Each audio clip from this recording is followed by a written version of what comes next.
તમારું ક્યાંથી બેન આવ્યા છો તમે? બેન આજે કેટલા લગ્ન હતા? શું તમારી સાથે શું ઘટના બની છે? લગ્ન હતા તો બધી કન્યાને એવું થાય તો કોઈને મેળ આવે ગાડી. અને શું આજે તમે અહીંયા સવારે પહોંચ્યા ત્યારે શું જોવા મળ્યું અહીંયા? જોવા મળ્યા, બીજું કઈ જોવા નથી મળ્યું. કામીને ભેગા કરીને અમે પૈસા ભરતા હોય તો બધી છોકરીઓને એમ થાય.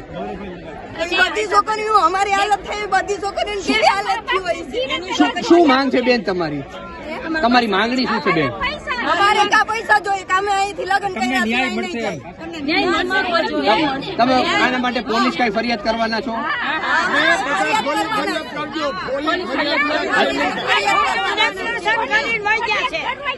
ભાઈજી ઘટના બની, બધા મીડિયા વાળા સાંભળી લીધી છે. અમારી કઈ માંગ નથી, અમારે ખાલી એક માંગ છે, અમારે પૈસો 1 રૂપિયો નથી જોતો કે કઈ નથી જોતો, અમને અમારી ઇજ્જત આપી દે.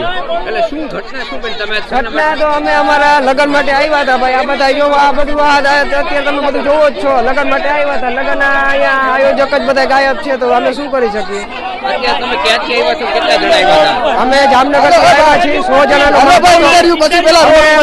આવ્યા છીએ, બરાબર. અમે 100 જણાને અમારી ઇજ્જત તો ગઈ ને ભાઈ, સમજી લેજો. ઇજ્જત અમને આપી દી અમારી, પછી અમારે બીજું કઈ નથી જોતું. ઇન્ટરવ્યુ બધા પૈસા નથી જોતો, અમને અમારી ઇજ્જત આપી દી. કથાકાર હું જેપી દાદા અને ચંદ્રેશભાઈ છત્રોડા.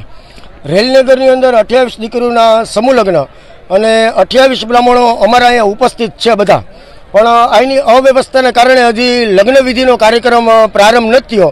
પણ નથી આયોજક કે નથી કોઈ કમિટી, તો ત્યાં સુધી બ્રાહ્મણો કોઈ લગ્ન વિધિ આગળ કરી શકે એમ નથી.